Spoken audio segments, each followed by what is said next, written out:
BFM Business, 10h, midi, l'émission 100% placement. Intégral placement, Cédric Decoeur, Guillaume Sommerer. À vos côtés jusqu'à 12h, Intégral placement. Bien sûr, on vit l'actualité du jour en direct et cette journée de deuil national en mémoire de Jacques Chirac. Vous découvrez, si vous écoutez à la radio, on est aussi à la télévision BFM Business et vous découvrez ces images de la cour des Invalides. La garde républicaine qui est en train de jouer devant le cercueil de Jacques Chirac et Emmanuel Macron face au cercueil, seul entre ombre et lumière. Voilà, cette cour des Invalides où démarre cette journée de deuil national, donc avec après l'hommage populaire qui a eu lieu tout au long du week-end et cérémonie plus officielle. Tout à l'heure, le cortège s'élancera direction Saint-Sulpice. On vivra bien évidemment tout cela aussi sur BFM Business. En attendant, un coup d'œil aussi au monde qui vit, au monde qui bouge, au monde qui tourne et au CAC 40 qui gagne aujourd'hui 0,1%, 5645 points. Thibaut François est à nouveau avec nous depuis Fastia Capital. Rebonjour Thibaut. Rebonjour messieurs. Notre fil rouge tout au long de cette journée sur BFM Business. Ambiance, allez, on va dire prudente pour ce début de semaine sur l'indice CAC 40 et partout en Europe. Oui, c'est vraiment tranquille pour l'instant sur le CAC 40. On est à 0,10% de hausse, moins de 400 millions d'euros d'échangés sur le CAC 40, donc c'est plutôt faiblard. Ce qui a changé depuis une heure, c'est quand même le réveil des bancaires. Qui porté notamment par BNP qui gagne 1,40. On a Société Générale qui gagne 1% et puis on a AXA derrière qui est repassé dans le vert à 0,20%. L'OAT française repart un petit peu à la hausse. On était autour de moins 0,31. On repasse autour de moins 0,26 sur le taux 10 ans français. Donc ce qui emmène le secteur bancaire et assurance à la hausse. Sinon ce qui pèse sur le CAC 40, c'est Sanofi qui prend des bénéfices après une belle semaine, donc la semaine dernière, qui a refait des plus hauts depuis quelques mois, qui perd 0,83 actuellement et qui freine la hausse du CAC 40 qui pourrait être un petit peu supérieure, notamment avec aussi Vinci qui a annoncé une acquisition qui gagne 0,9%.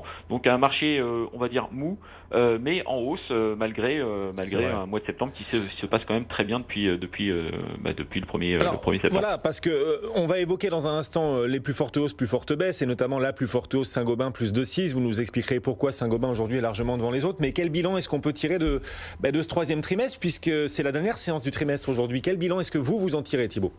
Écoutez, le premier semestre avait été excellent. On s'attendait presque à une consolidation du marché cet été, qui a eu lieu pendant 15 jours et finalement le marché est reparti assez nettement à la hausse. Donc on va finir le trimestre en hausse environ de 2%, entre 1,5 et 2%, donc à la fin de la journée, donc à la fin du trimestre, avec un gros mois de septembre, pratiquement 3% de hausse sur les actions du CAC 40 sur le mois de septembre. Il n'y a pas eu de mauvaises nouvelles qui n'étaient pas connues par le marché, donc pas de prise de bénéfices importante.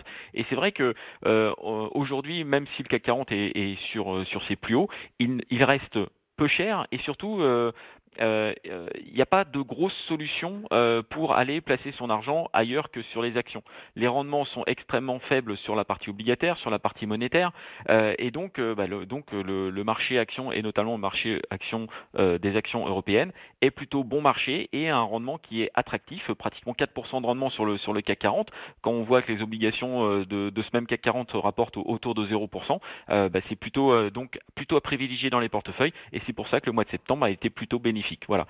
Affaire à suivre maintenant sur le mois d'octobre et sur la fin de l'année. Le mois d'octobre, il y a pas mal d'enjeux, notamment la rencontre entre les Chinois et les Américains sur la mi-octobre. Le Brexit qui pourrait aussi jouer dans les prochaines semaines. Donc bien sûr, il y a des risques, mais ils sont pour l'instant connus et la croissance européenne, américaine ou chinoise est pour l'instant plutôt maîtrisée, certes faible, mais plutôt maîtrisée. Donc pas de mauvaise surprise aujourd'hui sur le troisième trimestre de 2019. Et la question, quatrième trimestre, vous le redoutez ou pas ce quatrième trimestre qui arrive là avec la question du Brexit, supposé arriver maintenant dans pile un mois, avec les trimestriels bien sûr, les risques d'impeachment éventuels contre Donald Trump. Vous redoutez ce quatrième trimestre qui démarrera demain? Pas forcément. C'est toujours pareil. Qu'est-ce qu'on fait du cash aujourd'hui? Les assureurs, vous en parliez tout à l'heure, les assureurs qui commencent à ne plus garantir les fonds en euros et qui vont inciter à aller sur les UC. Donc les UC, ça veut dire actions, obligations ou immobilier. Donc une incitation forte pour aller sur l'économie réelle. Donc tout ça est plutôt de nature positive, sachant que je le rappelle, le rendement des actions du CAC 40 est proche des 4%. Donc finalement assez attractif par rapport au milieu obligataire ou au milieu monétaire.